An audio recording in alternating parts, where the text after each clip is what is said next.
Todd Monken didn't just accept the Cleveland Browns job. He walked into that building with something most head coaches never admit they have: a long-term plan centered around one name. And according to people close to the situation, that name is Shedeur Sanders. Because what really happened behind the scenes wasn't a normal coaching hire. It wasn't about salary, playbooks, or even rebuilding the roster. It was about control, and more specifically, control over how Shedeur's NFL career was going to be shaped from day one. When Todd Monken took the job, insiders say he immediately asked for full authority over the offensive side of the organization. Not input, not influence, full authority. That's rare in today's NFL, especially for a first-year head coach walking into a franchise with as much internal politics as the Browns. And that's where the mystery starts. Because Monken didn't come in talking about fixing Cleveland. He came in talking about development, quarterback development, player development, system development. Almost like he wasn't hired to save a team, he was hired to build a quarterback from the ground up. And here's the part most fans didn't notice at first. During the hearing process, multiple reporters claimed that every candidate was asked the same question in their final interview. How would you develop Shedeur Sanders? Not how would you run the offense, not how would you fix the locker room, but how would you specifically handle Shedeur? That alone tells you everything. The Browns weren't looking for just a coach. They were looking for someone to take ownership of their most controversial, most talked about, most pressure-filled asset in years. Because Shedeur didn't enter the league like a normal rookie quarterback. He came in with a famous last name, non-stop media coverage, and a fan base already split into two sides: those who believe he's the future and those waiting for him to fail. And that kind of pressure destroys quarterbacks. Which is why Monken's interest raised eyebrows around the league. This is a coach who's known for working quietly, avoiding drama, and focusing purely on execution. Not exactly the type you'd expect to willingly walk into the Shedeur Sanders media storm. Unless he saw something others didn't. According to league whispers, Monken believes Shedeur is being misread by most of the NFL. That teams are evaluating him through outdated lenses. That analysts are focusing on the noise instead of the traits. And that Cleveland, of all franchises, might be the only place crazy enough to let him prove it. If you enjoyed this breakdown and want to stay locked in on all the latest NFL drama, make sure you hit that like button. It helps the video reach more people who love this content just like you. And if you're new here, subscribe to the channel and turn on notifications so you never miss another update, reaction, or storyline as it unfolds in real time. I also want to hear from you in the comments. What do you think about Shedeur Sanders' performance and the Browns' collapse? Drop your thoughts below and let's talk about it. And don't forget to share this video with friends who follow the NFL. Your support truly keeps the channel moving forward. But here, where it gets interesting. Monken didn't just want to coach Shedeur. He wanted to rebuild the entire offensive structure around him. The terminology, the schemes, the teaching style, the staff, everything. And insiders claim that before he ever signed the contract, Monken made one thing clear. If he takes the job, the offense becomes his from top to bottom. No leftover staff, no old systems, no inherited philosophies. A clean slate. Which means this wasn't just a hire. It was the beginning of a controlled experiment. A high-stakes bet where one coach believes he can do what Cleveland has failed to do for decades: take a young quarterback under impossible pressure and actually develop him into a real franchise player. And the scary part: if Monken is wrong, it won't just cost him his job. It could end Shedeur Sanders' career before it ever truly starts. What Todd Monken did next is where this story stopped looking like a normal rebuild and started feeling like something much deeper. Because within days of taking the job, he didn't call meetings. He didn't give motivational speeches. He didn't even pretend to evaluate the existing staff. He erased them. One by one, the names started disappearing from the Cleveland Browns facility. Coaches who had been there for years suddenly weren't around anymore. Systems that had been in place since the previous regime were quietly scrapped, and by the end of the week, the entire offensive coaching room looked unrecognizable. This wasn't routine turnover. This was a full-blown reset. According to reports, the first major domino was Chad O'Shea, who had been running the pass game and wide receiver group. He was gone. Then Tommy Reese, the offensive coordinator, was shown the door. Assistant wide receiver coaches, development specialists, positional staff, all gone with them. 6 years of offensive continuity vanished in less than a week. And that's what made insiders uneasy. Because in the NFL, even new head coaches usually keep some people from the old regime. A familiar face, a bridge between systems, a little stability. Monken kept nothing. It was like he walked into the building, looked at the entire offensive department and said, "This can't be fixed. It has to be replaced." Which immediately raised one question around the league. What did he see that made him do something this extreme? Rumors suggest it wasn't about personalities or locker room politics. It was about philosophy, teaching methods, development styles, the way quarterbacks were being trained, evaluated, and prepared each week. Multiple sources have claimed that Monken reviewed film from previous Browns seasons and wasn't impressed with how their quarterbacks were being used. The root concepts were static. The progressions were predictable. The offense looked like it was designed for a completely different era of football. And for a coach whose entire reputation is built on adaptability, that was unacceptable. Because Monken doesn't believe in forcing players into systems. He believes in building systems around players. That's been the core of his success everywhere he's gone. And what he allegedly saw in Cleveland was the opposite, a rigid structure that hadn't evolved in years. So instead of trying to fix it, he deleted it. Insiders say some of the fired coaches were shocked. A few reportedly thought they'd at least get meetings, evaluations, maybe even a chance to pitch their ideas. But Monken didn't waste time on debates. He already had his answer. And that answer was simple. If this staff couldn't develop previous quarterbacks, they weren't going to magically develop the next one. Which brings everything back to Shedeur Sanders. Because whether Cleveland admits it or not, this purge wasn't about the past. It was about the future, and more specifically about not repeating the same mistake for the 5th, 6th, 7th time. Monken didn't want Shedeur learning from coaches who had already failed in this building. He didn't want old habits, old terminology, old thinking shaping a rookie quarterback under national pressure. He wanted a blank canvas. And in the NFL, that's one of the most dangerous moves a head coach can make. Because if it works, he looks like a genius who rebuilt a franchise from scratch. But if it fails, there's no one else to blame. No inherited problems. No leftover excuses. No safety net. Monken didn't just fire a staff. He cut every escape route. On the surface, the Cleveland Browns hearing Todd Monken looked like just another coaching decision.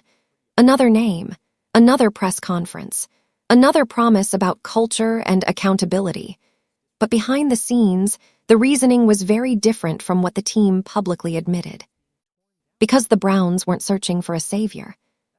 They were searching for a specialist.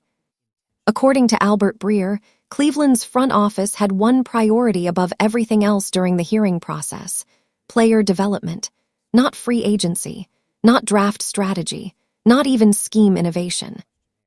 Development. Specifically, quarterback development.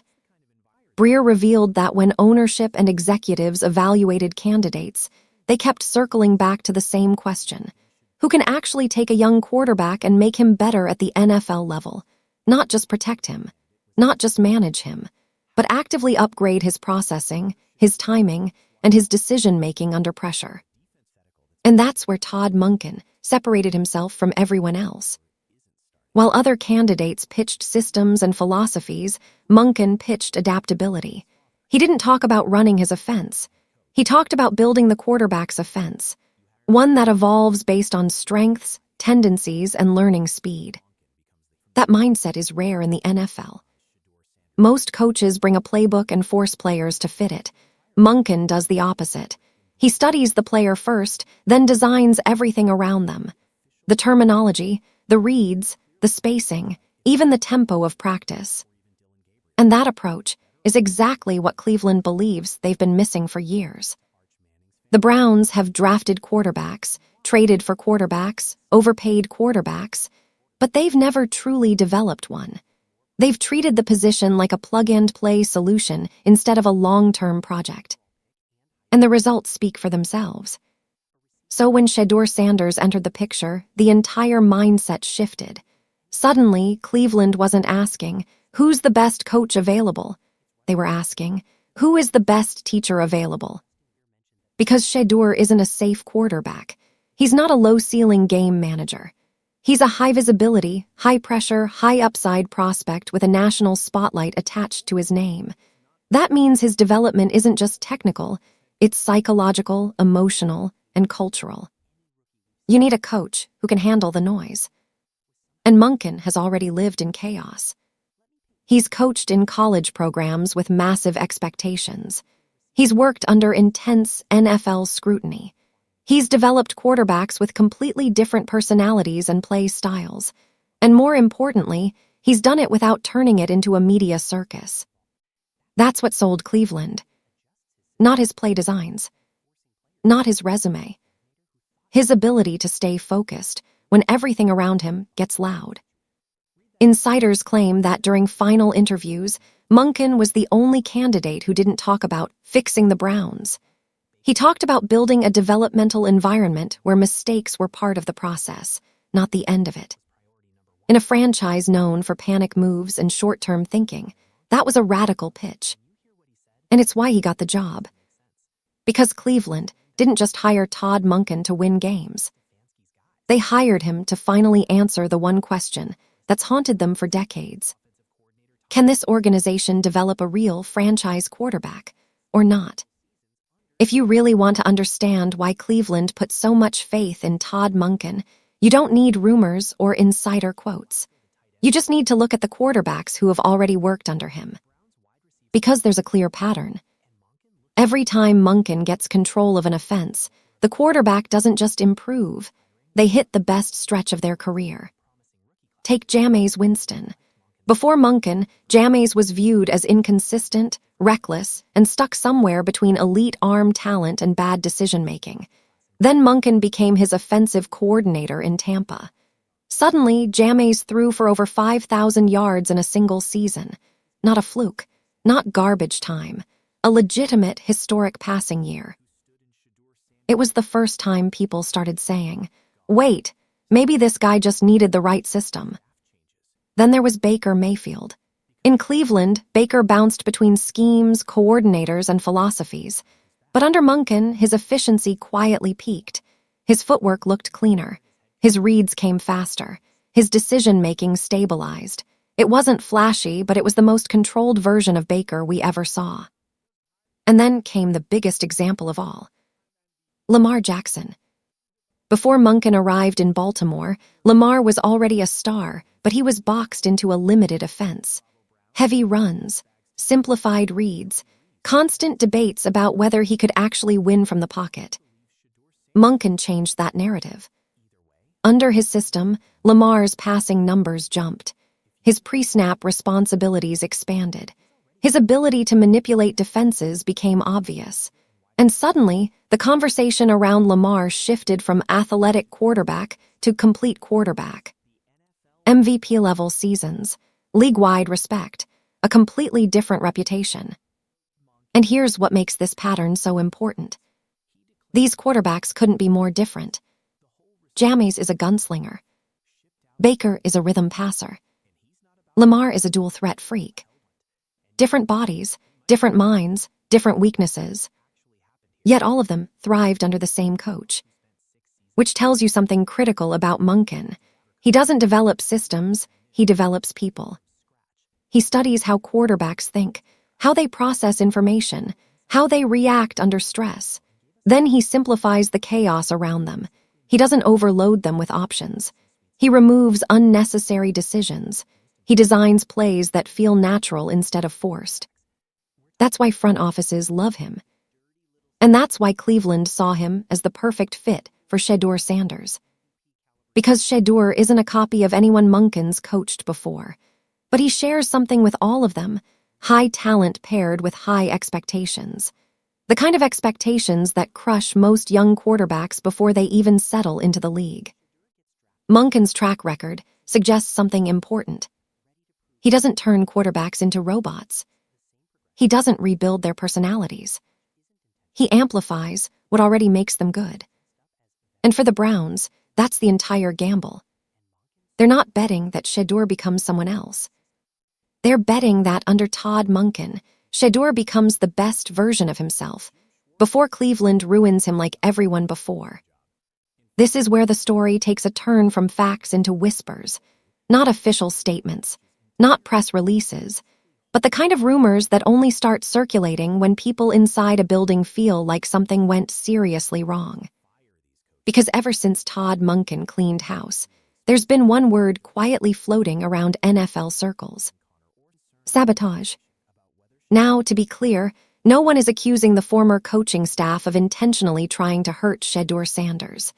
There's no evidence of secret meetings or personal agendas, but multiple reports suggest something far more common and far more dangerous may have been happening. Incompetence disguised as experience. According to league chatter, some members of the previous offensive staff never truly believed Shedeur was the long-term answer. Not because he lacked talent, but because he didn't fit their idea of what a franchise quarterback should look like. Different style, different background, different media presence.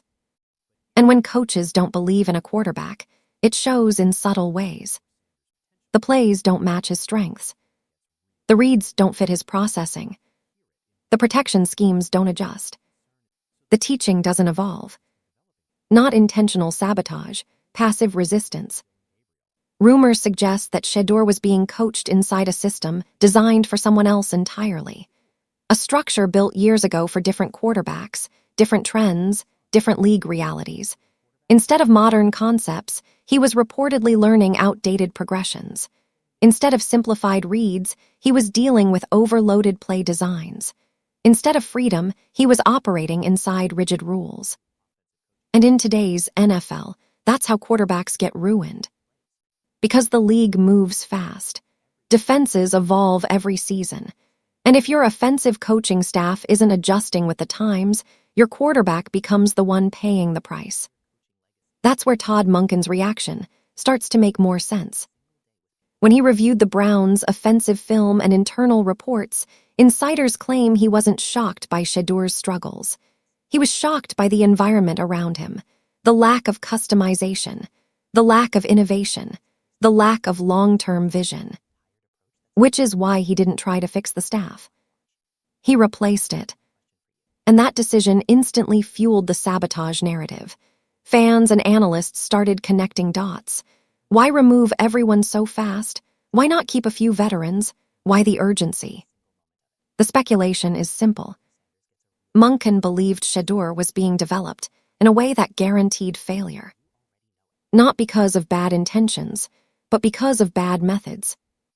And here's the part that makes this even more uncomfortable. Sabotage in the NFL rarely looks dramatic. It doesn't look like arguments or confrontations. It looks like stagnation, like refusing to adapt, like forcing players into outdated systems and blaming them when it doesn't work. It's slow, it's quiet, and by the time people realize what's happening, the quarterback's confidence is already damaged. So when insiders say Monken declared war on the old staff, it wasn't personal. It was philosophical. He wasn't accusing anyone of betrayal. He was accusing the system itself of being broken. And in his mind, keeping those coaches around wasn't just pointless. It was dangerous. Because for a quarterback like Shedeur Sanders, young, visible, and under constant pressure, the wrong developmental environment doesn't just stall a career. It ends it before it ever truly begins. Just when it looked like the chaos in Cleveland was limited to the offense, another storyline quietly started bubbling up inside the building. And this one had nothing to do with playbooks or quarterbacks. It had everything to do with power.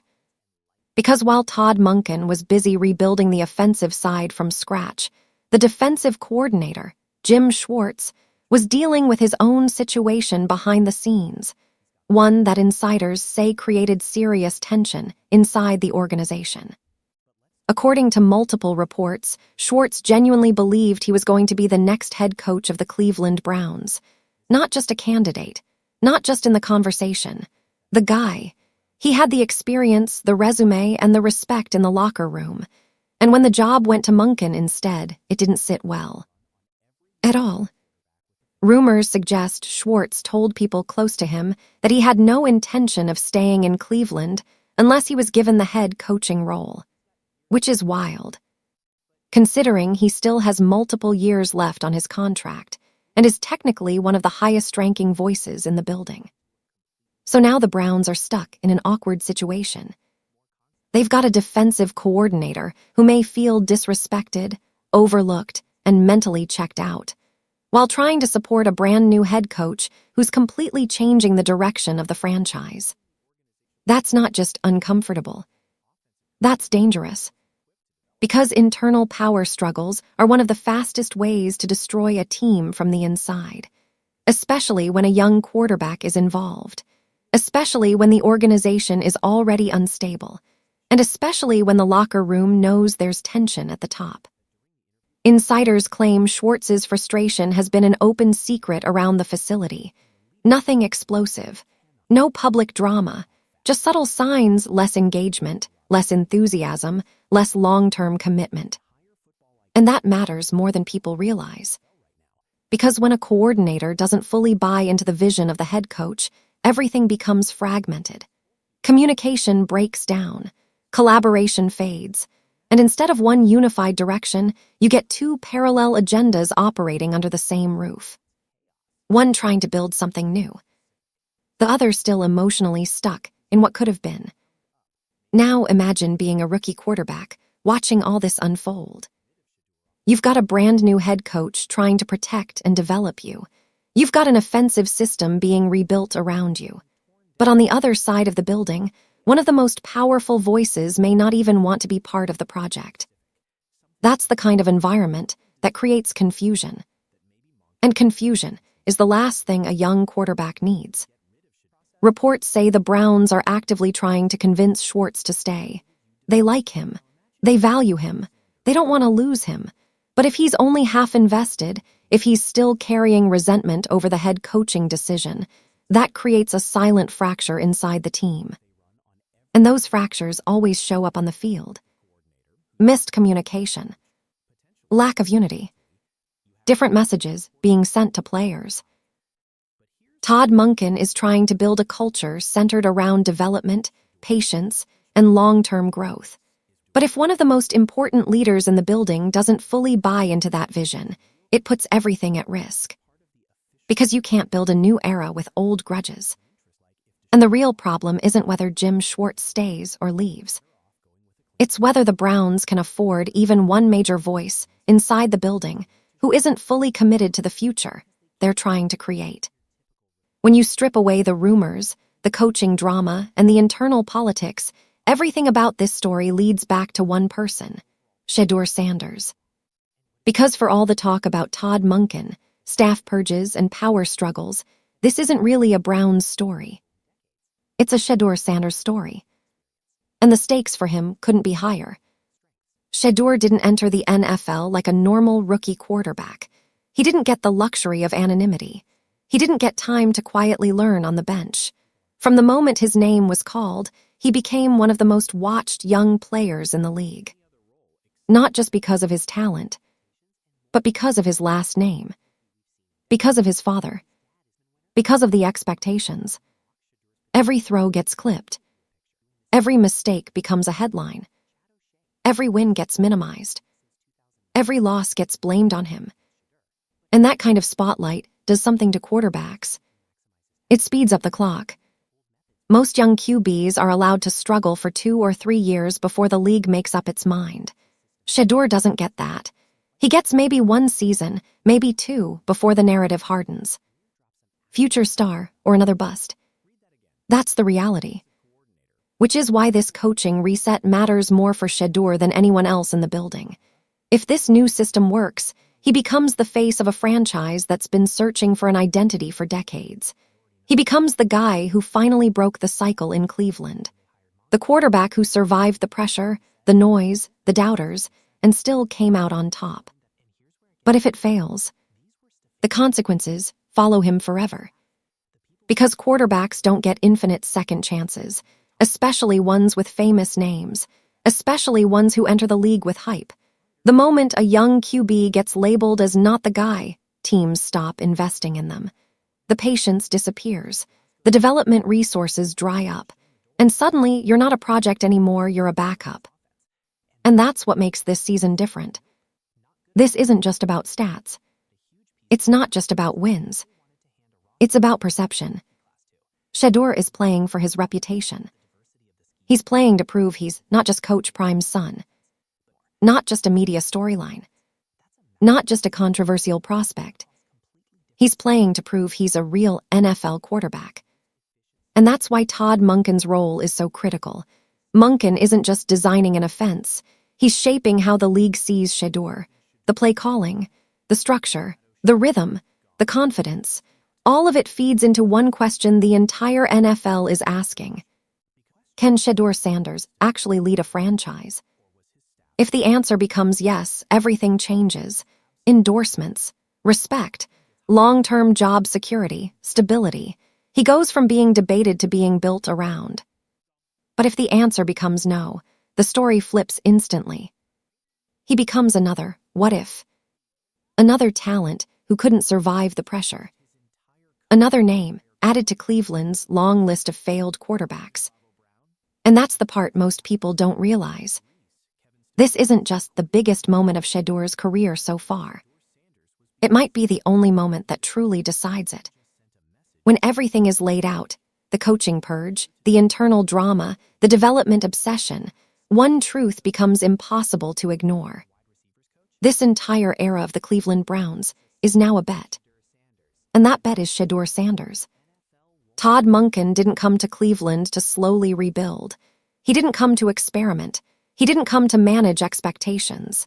He came with a timeline, a vision, and a willingness to burn down anything that didn't fit it. That's not normal for a first-year head coach. Most coaches try to protect themselves. They keep parts of the old staff. They leave escape routes.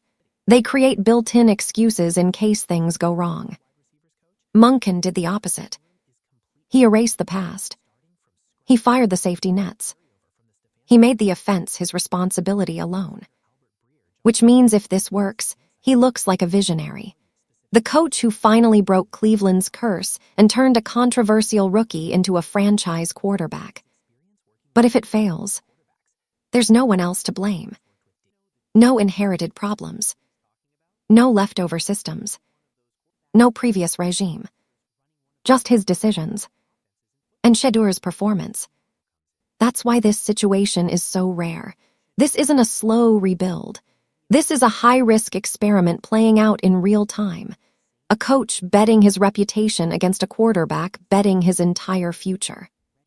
And neither of them gets a second chance at this. Because the NFL doesn't reward patience, it rewards results.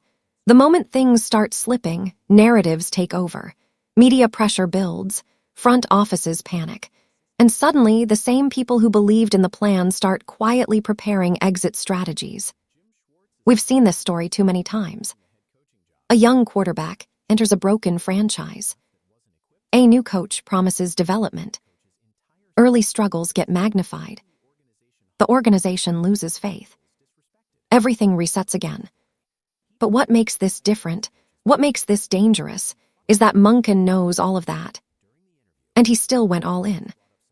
He chose Shedeur. He built around him. He removed anyone who didn't fit the vision. That's not just confidence. That's commitment. Which means the next few seasons won't just decide Cleveland's future. They'll decide whether this entire experiment becomes a blueprint or a warning. If it works, the Browns finally have their guy. The narrative flips. The league takes notice. And Shedeur Sanders becomes the quarterback who survived the pressure and rewrote his own story. But if it fails, it won't just be another rebuild. It'll be proof that even with the right coach, the right system, and the right opportunity, some franchises are still trapped in their own history. And the scariest part, no one involved gets to walk away clean. Not Todd Monken. Not Shedeur Sanders. Not the Cleveland Browns. This bet pays off for everyone. Or it burns all of them at the same time. If you enjoyed today's breakdown and want to keep up with all the drama, trades, and behind-the-scenes action in the NFL, then don't forget to hit that like button. It really helps this channel grow and lets us know you love this kind of content. And hey, don't keep it to yourself. Share this video with your friends, your group chats, or anyone who loves football as much as you do. The more the conversation spreads, the better it gets. Most importantly, if you haven't already, make sure you subscribe to the channel and tap the notification bell. That way, you'll never miss when we drop fresh stories, wild rumors, or breaking updates that the mainstream media won't talk about.